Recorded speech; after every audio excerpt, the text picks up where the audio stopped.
Evening বন্ধুরা, কেমন আছো তোমরা? সবাই ভালো আছো তো? লাইফস্টাইল উইথ টিঙ্কুর পক্ষ থেকে তোমাদের সবাইকে ওয়েলকাম করছি। আজকে সকালবেলা থেকে ভিডিও একদম করতে পারিনি, তার কারণ হচ্ছে আজকে শরীরটা সত্যি খুব খারাপ ছিল। হঠাৎ দেখছি তৃষা রান্নাবান্না করে চলে যাবার পর কেমন মাথা ফাতা ঘুরছে জানো। তা আমি আর কিছু বলিনি, দাদাও একটু কাজের বাইরে গেছিল। তারপরে আমি বিছানায় একটুখানি বসে টসে এদিক ওদিক করছি। যত বেলা হচ্ছে যেন মনে হচ্ছে মাথাটা কেমন হচ্ছে। বিছানায় বসলাম, বসে আবার একটু সরে বসলাম যদি পড়ে যাই নিচে। তা তারপরে দাদাকে বলতে দাদা আবার আমার প্রেশারটা দেখলো, প্রায় উপরেরটা 160। তা আবার সঙ্গে সঙ্গে ওষুধ ফষুধ দিল, সব কিছু দিল। দেবার পর মানে এখন মোটামুটি আছে, খুব বেশি যে প্রেশারটা নেমেছে তা নয়, মোটামুটি আছে আর কি। এতটা থেকে তো ধপ করে অনেকটা পড়ে যেতে পারে না। তারপরে দাদা আর কিছু বললো না, নিজেই খেতে ফেতে দিল, দিয়ে তারপরে আমাকে সেই ঘুমোবার জন্যে চিৎকার, এক্ষুনি ঘুমো করে করে তারপরে একটু ঘুমটা হতে শরীরটা ভালো লাগছে, অসুবিধে নেই। তা দেখি আমি 5 তারিখের জন্য তো ভীষণ আগ্রহ নিয়ে বসেই আছি যে ডাক্তারকে এইগুলো বলতেও হবে, ডাক্তার কি বলে সেইগুলো তোমাদের জানাবো আমি। আর আমার এক রিলেটিভ আমার সঙ্গে দেখা করতে এসেছিল, দেখো একটা পাওনা হয়েছে। বেড়াতে গেছিল, একটা স্টোল গায়ে দেওয়ার একটা স্টোল কিনে এনেছে, খুব পছন্দ হয়েছে, দারুণ এটা, আর খুব সফট। যাই হোক, তা খুব সফট, তার এটাও আমাকে দিয়েছে।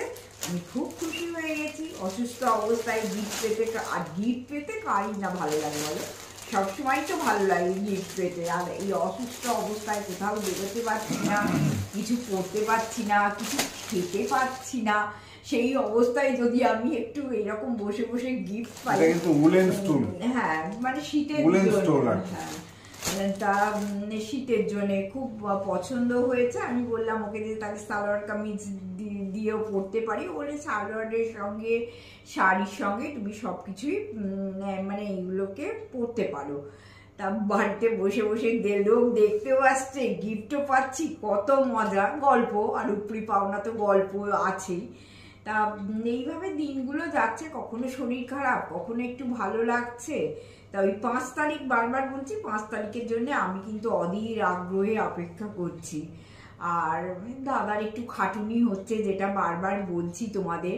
হয়তো তোমাদের দেখো যতটা পাচ্ছি সকালের দিকে, যেদিন শরীরটা ভালো লাগছে টুকটাক কাজকর্ম দেখি, ভিডিও করছি, কিন্তু যতদিন না একটু সুস্থ হচ্ছি, হয়তো দাদাতে আমাদের বসে একটু গল্প করব। আমার শরীর খারাপ বলে দাদা আসছেও, আগে তো আসতোই না, কারণ আগে সপ্তাহে শনিবারের আড্ডাতেই দাদা আসতো, কিন্তু এখন তো দাদা যাই হোক আসতে জানে আমি এতটা কথা বলতে পারবো না। আর আমি যে ভিডিও অফ করব তাতে আমার বলো দাদার বলো মনটা খুব খারাপই হয়ে যায়, যে বন্ধুদের সঙ্গে আজকে আসতে পারলাম না, কালকে ভিডিওটা যাবে না। এটা একটা কি বলো তো, ভালোবাসা প্রেমে পড়ে গেছি, ইউটিউবের প্রেমে পড়ে গেছি অ্যাকচুয়ালি। হ্যাঁ, না করতে পারলেও ভীষণ মনটা খারাপ লাগে। এক সময় মেয়ে বলছে যে শরীরটা খারাপ, ইউটিউবটা কিছুদিনের জন্য স্টপ করো।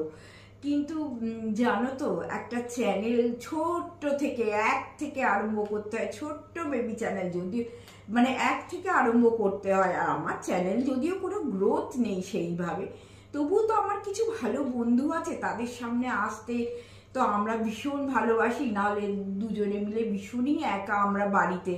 হ্যাঁ, একটু তোমাদের সামনে এসে গল্প করলাম, তোমরাও আমার ভিডিওটা দেখলে, তারপরে ভালো ভালো কমেন্ট করলে, কত সুন্দর লাগে বলো। এইগুলোই তো বেঁচে থাকার একটা ইন্সপিরেশন। আর কদিন ধরে তো খুবই বৃষ্টি হচ্ছে, হ্যাঁ যাই হোক টুকটুক করে বৃষ্টি হচ্ছে। আর একটাও জিনিস, মৌমার কথায় দাদা শিখে নিয়েছে, মৌমা তোমার কথা, যে পাংচুয়েশন মেনে একটু কথা তা যাই হোক, কালকে নাকি কলকাতায় খুব ঝড় হয়েছে, 3 মিনিটের ঝড়ে অনেক ক্ষতিগ্রস্ত হয়েছে, এটাও বলতে হবে। হ্যাঁ, তা দাদা বলছে, দাদা আমাকে আর কথা বলতে বারণ করছে, যেহেতু প্রেশারটা একটু হাই আছে আজকে। দাদা কি বলে দেখি, আমিও শুনি দাদা কি বলে। প্রথমত তোমাদের বৌদির শরীর খারাপ, বৌদি অসুস্থ, এই একই বক্তব্য অনেকের হয়তো বোর লাগতে পারে, এম্বারাসিং ফিল করতে পারো। আর যারা অফুরন্ত ভালোবাসো তাদের কথা আলাদা, কিন্তু তবুও আপডেট হিসেবে বলি, এই যে বৌদি সকাল থেকে এই কথাগুলো বললো না, যে শরীরটা একটু খারাপ হয়েছিল, মাথাটা ঘুরছিল। দেখো, আমি কিছুক্ষণের জন্য বাইরে গিয়েছিলাম, এবং বাইরে গিয়ে অভিযোগ নয়, বাইরে গিয়েছিলাম, ও কিন্তু সেই জায়গাটা তৃষাও রান্না করে বেরিয়ে গেছে। মিনওয়াইল আমার যে কি বলে ঘরদোর মোছে, পরিষ্কার করে, ঝাঁট দেয় সারা বাড়িটা, সে এসেছে, এবং আমি রেখে গেছি অ্যাপ্রক্সিমেটলি 1 ঘন্টা থেকে 1.5 ঘন্টা এরকম সময়ের জন্য, কারণ আমার অনেকগুলো কাজ নিয়ে বেরিয়েছিলাম। তো সেই সময়টুকুর জন্য আমি এসে দেখলাম, আমি যে অবস্থায় ছেড়ে গেছিলাম সেই অবস্থাতেই নেতা ন্যাকড়া এসব নিয়ে মোছামুছি, সে রান্নাঘর থেকে, ঘর থেকে, জানলা থেকে, দরজা থেকে, ফার্নিচার থেকে উনি মুছে যাচ্ছেন। আমি সামনে থাকলে সেটা করতে পেত না। এই যে রেস্টলেস নিজের এফর্ট এবং কথা না শোনার যে রেজাল্ট, সেটা হাতে নাতে পেয়েছি। তারপরেই বলছি আমি খুব ভয় পেয়ে গেছি, কথা দিচ্ছি আর করবো না, করেনি তারপর থেকে। কিন্তু দুপুরটায় যে একটু ঘুমোতো, আরও বেশি সারেন্ডার হতো, রোগটা আরও বেশি কন্ট্রোল হতো। যেখানে প্রেশারটা এখনও একই জায়গায় আছে, অলমোস্ট, একটু হয়তো কম, একটু হয়তো বেশি, কিন্তু এটা তো কাম্য না। ডাক্তার বলে দিয়েছে ওপরের প্রেশারটা খুব বেশি হলে 140-42 যেতে পারে, তার বেশি বাড়তে দেবেন না। একদম চোখ বন্ধ করে লম্বা হয়ে শুয়ে দেবেন, ঘর অন্ধকার করে দেবেন। এখন দেখো, ডাক্তারই বলো, তোমরাই বলো, বা আমাদের সমস্ত বন্ধু বান্ধবরাই বলো, সবাই একসঙ্গে কিছু জানে না, আর আমরা দুজন সব জানি, এটা তো কোনো মানে নেই। সবাই জানে, কারণ তারা এই ধরনের রোগী দেখে চলেছে, তাদের অভিজ্ঞতা আছে। আর ডাক্তার তো কয়েক লক্ষ কোটি পেশেন্ট সামলাচ্ছে। তো এই অবাধ্যতার ফসল ওকে পেতে হয়েছে। ঈশ্বর আছেন, আমি হাত জোর করে ডাকছি যাতে অ্যাটলিস্ট রেজাল্টটা ভালো পাওয়া যায় এবং ও আস্তে আস্তে প্রেশারটা কন্ট্রোল হয়। আর একটা কথা, সেকেন্ড পয়েন্টে ও বলছে, যে পয়েন্টটাতে আমি না বললেই নয়, সেটা হচ্ছে আমি অপেক্ষায় আছি 5ই এপ্রিলের জন্য। 5ই এপ্রিল কি না, আমি ফোনে অ্যাপয়েন্টমেন্ট করেছি 2 ডাক্তারের সঙ্গে, মহারথী সুকল্যাণ পুরকায়স্থ, যিনি এশিয়ার ফিগার, যিনি নিউরোসার্জন অপারেশনে, আর আরেকজন পিন্ডালিয়া, তিনি এই মুহূর্তে ভারতবর্ষের বাইরে, তার জুনিয়র উর্মিলা দাস, তিনি কিন্তু নিউরোসার্জন নন, কিন্তু নিউরোলজিস্ট, তিনি ওর চিকিৎসা করেছেন। সুতরাং এই দুজনের কাছে আলাদা আলাদা অ্যাপয়েন্টমেন্ট আছে, এবং ও ভাবছে অ্যাপয়েন্টমেন্ট নিয়েছি তাহলেই বোধহয় ডাক্তার সব ছেড়ে দেবে। ডাক্তার এত সহজেই ছাড়তে পারে? তোমরা বলো তো। ডাক্তার আগে দেখবে পেশেন্টের এখনকার ফিজিকটা কেমন আছে, কেমন তার গ্রোথ চার্ট প্রেসারের, এবং সেই প্রেসারটা কেমন মেনটেন করে গেছে, শরীরটার ওজন কমলো না বাড়লো, কোনোভাবে সেটা থেকে কোনো রকম অন্য এফেক্ট আসছে কিনা, এগুলো ভালো করে অবজার্ভ করে যদি দেখে ভালো বা আরও ভালো, সেই অনুযায়ী ওরা ওষুধের রেঞ্জও। আমার কাল এক বন্ধু, বিখ্যাত লয়ার, আমাদের কলকাতা হাইকোর্টের, আমার ছোটোবেলাকার স্কুল ফ্রেন্ড, নাম করছি না, সে আমায় বলল, দেখ যদি ভালো থাকে তাহলে জানবি প্রেসারের ওষুধের বা যে সমস্ত হাই ওষুধ আছে সেগুলোর রেঞ্জগুলো একটু একটু কমাবে, কারণ ভালো থাকলে তো কমাবেই। এবার যদি ভালো না থাকে এটা বাড়াবে। তো এইগুলো হচ্ছে সিকোয়েন্স। আমি তোমাদের বললাম, বৌদির এই এক্সপেকটেশনটা কিন্তু অমূলক এবং চাইল্ডিশ। সুতরাং এই চাইল্ডিশ জায়গা থেকে পাক্কা কনক্লুশনে আসতে গেলে ওকে নিজেকে কি করে ভালো থাকতে হয় সেটা শিখতে হবে। ওর মা ঠিক একই জিনিস ছিল, আমার শাশুড়ি, আমি শাশুড়ি ঠাকুর যখন ফর্মে ছিলেন ইয়ং বয়সে, বাড়ি আমার বাড়ির থেকেও চকচক করতো, যদিও আমার বাড়ি মার্বেল, গ্লেজ টাইলস ইত্যাদি দিয়ে করা। আমার শ্বশুরবাড়ি কিন্তু একদম সিম্পলি লাল আগেকার মেঝে, কিন্তু মানুষ হাঁটতে গেলে পড়ে যাবে, এত চকচকে ঝকঝকে থাকতো। এবং আমি ভাবতাম এই বুঝি পড়ে গেলাম, এত হঠাৎ। সেই বাড়ি আমি দেখেছি। আমার শাশুড়ি ঠাকুরন গত হয়েছেন 61 বছর কয়েক মাস বয়সে। তো তিনি লাস্টের দিকে হামা দিতেন, পারতেন না। সেই বাড়িটা কিন্তু একদম একদম অপরিচ্ছন্নর একটা লিমিটে গিয়েছিল। সেটা কিন্তু স্বাভাবিক, মানুষ কতদিন পারবে, তার যতদিন ক্ষমতা আছে, সামর্থ্য আছে। তো এটা বৌদিকে মানতে হবে। এবার তৃতীয় পয়েন্ট হচ্ছে, দুপুরবেলা বললাম যে তুমি একটু ঘুমো।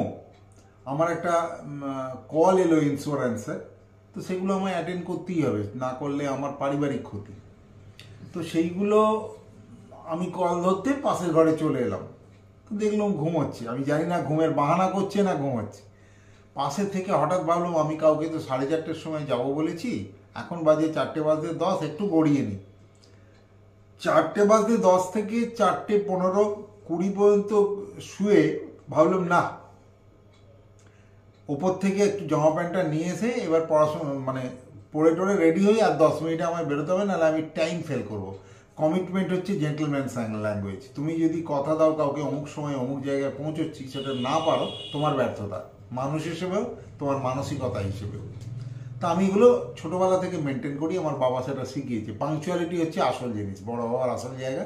আমার বড় হওয়ার নেই, কিন্তু আমি কথা রাখাটা খুব ভদ্রতা বলে মনে করি। তো আমি যথারীতি ওপরে গেছি, 1 মিনিটের মধ্যে তুমি কোথায় গেলে, তুমি কোথায় গেলে করে বাইরে বেরিয়ে এসেছি। আমি তুমি উঠে পড়লে, এই তো 15 মিনিট ঘুমিয়েছ। তো এই হচ্ছে ঘুমের ছিরি। এখন দরকার রেস্ট, লম্বা হয়ে শুয়ে থাকা। যদি ঘুম নাও থাকে, চোখটা বন্ধ করে চুপ করে পড়ে থাকবো, দ্যাট ইজ রেস্ট। সেটা কিন্তু ও নেচ্ছে না বা নেয়নি। আমি সেই অবস্থায় বললাম তুমি আমায় কথা দাও, আমায় তো 4:30 বেরোতেই হবে, আমি 4:40 নয় বেরোচ্ছি, কিন্তু আমি কথা দিচ্ছি আমি 5:30টার আগে, 5:15 থেকে 5:30টার মধ্যে ফিরবো। 2-3টে কাজ সেরে, তার মধ্যে কালকে শীতলা অষ্টমী, মা শীতলার পুজো দেওয়ার প্রসাদ কেনাও আছে। তো ওভারঅল সেইগুলো করে আমি ফিরলাম, দেখলাম শুয়ে আছে, বা আমি তোমায় কথা দিয়েছি। তারপরেও আমি প্রেসার দেখেছি, প্রেসারটা কিন্তু সকালের মতন না হলেও আপিস। তার মানে কি হলো, উন্নতি কিছু হয়নি। কেন না, ও সাফিসিয়েন্ট রেস্ট নেয়নি। যাক, এগুলো তোমাদের ইনফরমেশন দিলাম, কারণ আমার তো ভিডিওটাও করতে হবে, তোমাদের ইনফরমেশন দিতে হবে। এবার তোমরা বলবে বৌদি কেমন আছো, তো বৌদি একটু সুস্থ হও, কথা কম বলো, এগুলো তোমরা সবাই বলছো, কিন্তু তিনি কি শুনছেন? শুনছেন না। সেই শোনানোর জন্যে তোমরা কমেন্টে ভরিয়ে দাও। আমি চাইছি কমেন্টে ভরিয়ে দাও, তোমাদের মতামত বলো, আমার দ্বারা ইন্সপায়ার হয়ে নয়। ওর রেস্ট দরকার আছে না নেই? আমি রেস্ট করছি। আমাদের দুজনেরই মারাত্মক, বুড়ো ঠিকই, কিন্তু মারাত্মক বয়স নয় এখনো, কিন্তু আরামসে মানে 12 থেকে 20 বছর আরামসে বাঁচা যায় যদি রেস্ট্রিক্টেড লাইফ ডিল করা যায়। তো এগুলো গেল। এইবার লাস্ট পয়েন্টে আসি, সেটা হচ্ছে গতকালকে যে কমেন্ট ছিল, সেই কমেন্টে মিতালিদি লিখেছেন যে উনি টানা 15 দিন আমাদের ভিডিও দেখতে পারবেন না, এবং উনি কনফেস করেছেন যেহেতু উনি যাচ্ছেন কাশ্মীর, জম্মু কাশ্মীর বেড়াতে। সাধু, আপনি আমার বোন মিতালি, তুমিও বলি আমি, ঘুরে আসো। হ্যাঁ, স্বপ্নের, ভারতবর্ষের স্বপ্নের জায়গা আমরা ঘুরে এসেছি, দুজনে দেখে এসেছি। এবং মেয়েকে নিয়ে নয়, মেয়ে তখন বড় হয়ে গেছে, সে তার নিজের প্রফেশনে ব্যস্ত, আমরা দুজনে ঘুরে এসেছি এবং চুটিয়ে ঘুরেছি। তো কাশ্মীর একটা আলাদা জিনিস, এবং উনি বলেছেন ওখানে সিম পাওয়া যায় না, একদম ঠিক বলেছেন। বিএসএনএল ছাড়া কোনো সিম ওখানে এবং আন্দামানে চলে না। তো যদি উনি পান, এখন হয়তো নিউলি কিছু ডেভেলপ করে থাকতে পারে, সেই জন্য পেতে পারেন। কিন্তু এটা জানবেন, ওখানে কিন্তু সত্যি সিমের অসুবিধে। উনি এসে সব একটা একটা করে দেখবেন, কারণ বলে যে দিদি দাদা তোমাদের ভিডিও না দেখলে আমার ঘুম আসে না। এক্স্যাক্টলি, এটাই আর দুপুর 2টোর সময় খুলেই আগে তোমাদের ভিডিওটা আমি দেখতে চাই, এবং না দেখলে আমার মন ছটফট করে, এবং উনি সেটা বলেন। লাভ ইউ অনেক অনেক শুকরিয়া, অনেক অনেক নমস্কার, অনেক অনেক ভালোবাসা মিতালি, তোমাকে, তোমার জন্য শুভেচ্ছা রইল। ঘুরে এসো, আমাদের সর্বান্তিক তোমার জন্য শুভেচ্ছা রইল। যত আন্তরিক, যত রকম ভালোবাসা আছে তোমাদের পরিবারের জন্য রইল। ঘুরে এসো, এনজয় ইয়ার লাইফ। আমরাও বেড়াতে ভালোবাসি। ঈশ্বর যদি আশীর্বাদ করেন, আমার বউ যদি একটু কথা শোনে, আমরা আগামী 6 মাস বাদে আবার বেড়াতে যাবো। হয়তো বড় পারবো না, কিন্তু যাব, এটা আমাদের অঙ্গীকার। তোমরা সবাই পাশে থাকো। আর একটা জিনিস আমার মনে হচ্ছে যে আমার বন্ধুরা সবাই আমাদের পাশে আছেন, এবং এটাকে এই যে ডেইলি যে ভিডিও আমরা এখন দিচ্ছি, বৌদির অ্যাক্টিভিটি তো খুব একটা দেখাতে পাচ্ছি না, এই বেশি অ্যাক্টিভিটি করে ওর কিন্তু প্রেসার বাড়ছে এবং শরীরটা খারাপের দিকে যাচ্ছে। তো এটাকে প্রিভেন্ট করতে গেলে আরোই তোমাদের অ্যাক্টিভিটি দেখানো যাবে না। তো আমাদের এই বোরিং গল্প তোমাদের হয়তো শুনতে হবে। তো এই যে তোমরা স্বার্থত্যাগ করে আমাদের পাশে আছো, এগুলো শুনছো, এর জন্য আমরা একদম ভীষণ ভীষণ কৃতজ্ঞ। একদম। আর সময় নষ্ট করে আমাদের নিজেদের নেট পুড়িয়ে আমাদের এই বিরক্তিকর প্রোগ্রাম অনেকেই করেন, বসে বসে চা খাচ্ছেন তো খাচ্ছেন, হাওয়া খাচ্ছেন তো খাচ্ছেন, গল্প করছেন তো করছেন, মাছ ছাড়াচ্ছেন তো ছাড়াচ্ছেন। আমরা দুজনে এই মতাদর্শে বিশ্বাসী নই। আমার বক্তব্য, ঠকাবো না লোককে আমাদের অ্যাক্টিভিটি এবং প্রতিটি পদক্ষেপ দেখাবো, শেয়ার করব, মিথ্যে বলবো না, সত্যিটাকে তুলে ধরার চেষ্টা করবো। তাতে ইউটিউবের কোঅপারেশন পাই না পাই আমার কিচ্ছু যায় আসে না। এবং আমরা আমাদের তো ইউটিউব থেকে এখনো কিছু পাওয়ারও নেই, কোনো রকম সহায়তাও নেই, সাহায্যও নেই। ওই গড়াচ্ছি, একটু তো ইউটিউব বাড়িয়ে দেবে। আমি কেন্টের দিয়ে কি বলে মাল্টি কুকার, তার একটা ভিডিও করলাম। আমি বেশ কিছু স্পন্সর প্রোগ্রাম পেয়েছি। আমার থেকেও খারাপতম হোটেল যে সমস্ত স্পন্সরিং গুলো তারা নিয়ে গেছে, তাদের এক একজনের এক এক দিনের ভিউ হচ্ছে প্রায় 1,80,000 70,000 করে। আমার সেখানে ভিউ হচ্ছে 229 কি 324। তাও সেই যারা স্পন্সর দিয়েছে তাদের কর্মীরাই দেখছে। তো আমার এই হচ্ছে ফাটা কপাল। আর ইউটিউবের আমাদের প্রতি অসহযোগিতা, এটা আমার কমপ্লেন নয়, এটা আমার চিরদিনের কমপ্লেন। আমি যদি ইউটিউব এক্ষুনিও ছেড়ে দিই, আমি আবার বলবো ইউটিউব থেকে আমি কোনো কোঅপারেশন কোনোদিন পাইনি, জানি না আগামী দিনে পাবো কিনা। হয়ে গেল। তো তোমরা বিশেষ করে আমার এই শরীর খারাপের জন্য বেশ 12-14 দিন তো ভিডিওটা দিতে পারিনি, একদম তলানিতে গিয়ে ঠেকেছে বন্ধুরা, জানো তো। মানে কি বলবো, মনিটাইজেশন অন করতে দিচ্ছে না, ওই সবগুলো তুমি বলেছো, কিন্তু তার উপরে সবথেকে বেশি আমরা অত্যন্ত দুঃখিত বা হতাশ। এই অবস্থায় তিনজন আমাদের সাবস্ক্রাইবার একদিনে ছেড়ে চলে গেছে, যার জন্য বৌদির আরো প্রেসারটা বেড়েছে ভেতরে পাকিয়ে। আমরা কি করলাম? আমরা এত খারাপ? আমরা কি তাহলে কোনো ফেব্রিকেটেড কিছু করব? আমার যে কাজের মেয়ে তৃষা, ও বললো কাকিমা দুঃখ করো না, আমার নিজের 5,000-এর চ্যানেল, আমি দেখেছি কেউ লাইকও করে না, কেউ আসেও না, একবার দেখলো আর দেখে চলে যায়, কিন্তু ভিউ হয়তো দেয়, কিন্তু লাইকও করে না, কিচ্ছু করে না।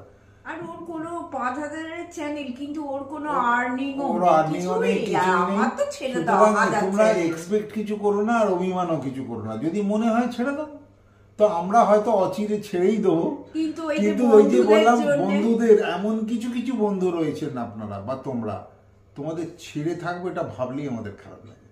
এনিওয়ে, আর বাড়াবো না, অনেক ধৈর্যের পরিচয় দিয়েছো। আগামী কদিনও হয়তো এইভাবে চলবে, একটু সঙ্গে থাকো, একটু দেখা যাক, তারপরে আবার রেগুলার ব্লগ ওপরে উঠবো, ওপরে সব কিছু পরিষ্কার করা, গাছপালা কি হচ্ছে না হচ্ছে আমিও তো দেখিনি। আমি একটা কথা তোমাদের সবসময় বলি না, যে বন্ধুরা আমি দেখছি আর আমার সঙ্গে সঙ্গে তোমরাও। 27-এর মিডনাইট থেকে বৌদি কিন্তু সিঁড়ি ভাঙা একদম যায়নি, এবং তিনি ওঠেননি, জানেও না। যা করি আমি করি, ঠিক আছে? তোমরা সঙ্গে সবাই থাকো। তোমাদের যে সহযোগিতা পাচ্ছি, যে বন্ধুদের জন্য আমরা এখনো ইউটিউব চ্যানেল চালিয়ে যাচ্ছি ধৈর্যের সঙ্গে, তাদের প্রতি আমাদের অনেক প্রণাম, নমস্কার, ভালোবাসা, শুভেচ্ছা এবং শুভকামনা। তোমরা সবাই ভালো থাকো, ঈশ্বর তোমাদের মঙ্গল করুন। আজকের ভিডিওটা একটা আমার শরীরের আপডেটও বলতে পারো। এক্স্যাক্টলি। ভেবেছিলাম কালকে ভিডিও যাবে না, কিন্তু ওই যে তোমাদের মুখটা যখনই মনে পড়ে না, তখন না বসেই পড়ি ক্যামেরাটা চালিয়ে। তাহলেও তো আমার বন্ধুরা আমাদের সঙ্গে আছে, এইটা ভাববো। এইটুকুই। সবাই পাশে থেকো, সঙ্গে থেকো। হ্যাঁ, তোমাদের জন্য শুভেচ্ছা রইল। আজকের জন্য tata, take care and bye, good night.